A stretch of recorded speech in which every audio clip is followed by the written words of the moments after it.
Leksiyalarımızı devamlaştırmaz vatandaşım. Endiki leksiya sizlerden xəbərinizlər bu Azər Amerika Qoşmuş Ştatlarında saylan bulup ötdü. Məsələn, saylandı, yenidən saylanğan Joe Biden hükümet təşkilledi, kabinet təşkilledi. Bunların isimligini ötkəni sizlərə tapşırğan idik. Bunların içində məsələn, Dövlət İşlər Katibliyi təyinlənən Antony Blinken efendinin tercümalı karakterlik. Şundaqlı Cungo'yu qandaq pozitsiya tutudu. Cungo bilan qandaq muamilda bo'lishi mumkin degan. Shundaq masalalarga javob cho'nqur bo'lmasmi, lekin Amerika ovoz deb berilgan pozitsiyasini yoki Amerika ovozi xabar qilgan Cungo'ga tutgan pozitsiyasini vatandoshlarga yetkazaylik dedik vatandoshim. Bugünkü sizlərə 2020-ci il 11-ci ayının 27-ci günü. Mavzu bununla qoyuldu. Amerikaya avaz edib verilən xəbər. Cungo bir xəbəs. Lakin Cungo'dan bütünlüğü ayrılıb ketişki olmaydı. Antony Blinken əgər Dövlət İşlər Katibi əməliga oltursa, Beijing'e qandaq taqabül turdu? Mavzulu xəbər 11-ci ayın 24-cü günü Amerika avazının Xitay til proqramısı elan qılındı xəbər. Bundaq başlandı. Prezident bulup saylanğan Joe Biden 11-ci ayın 23-cü günü uzundan beri diplomatik siyaset bilen məşğul bulup gelgen Antony Blinken'i Dövlət İşlər Katibi bolışqa təyinlədi. Antony Blinken keyin Twitter'da mındaq görsətdi. Prezidentning meni bu xizmatga tayinlashi e'tirof qilinadiganlar bo'lsa, bu men bütün kuchim bilan ishlaydigan xizmatdir. Agar Blinken Amerikaning tashqi siyosatining rolini tutadigan, boshqaradigan amaldor bo'ladigan bo'lsa, bu rolga ega bulup nişanla özgertemdi yok.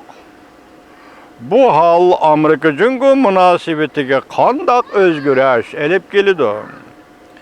Biz belki Antony Blinken'nin tercüme hal sergüzeşlerini bayan qilish orqali bir bilimga erishishimiz mumkin. Antony Blinken 1962 yılı New York şehrinde doğulgan. Onun dadısı sabık prezident Clinton hükümeti mezgilide Amerika'nın Vengeriyada turuşluq baş elçisi kılıp tayinlengen. Blinken'nin tağısı Amerika'nın Belgiyada turuşluq baş elçisi bulup tayinlengen. Aile menbelik diplomatlar buluştum başka Blinken'den chet ellerdeki turmuş sergüzeşleri onun diplomatiya aqli ideyasının şekillenishiga cho'nqur ta'sir ko'rsatgan.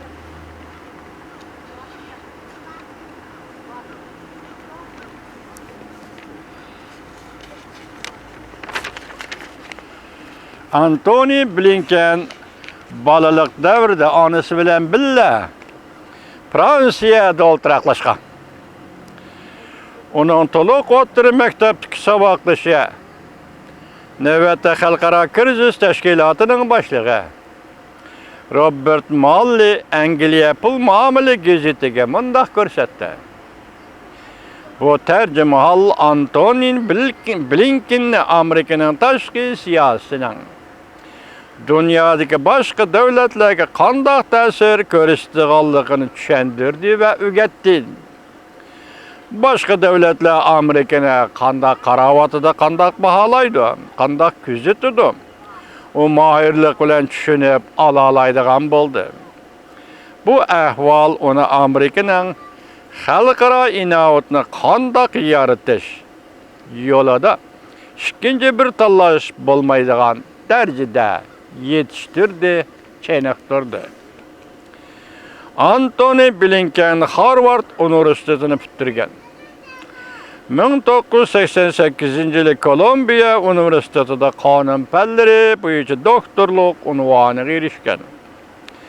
Keyin New York ve Paris şehrinde advokat bulup işlegen.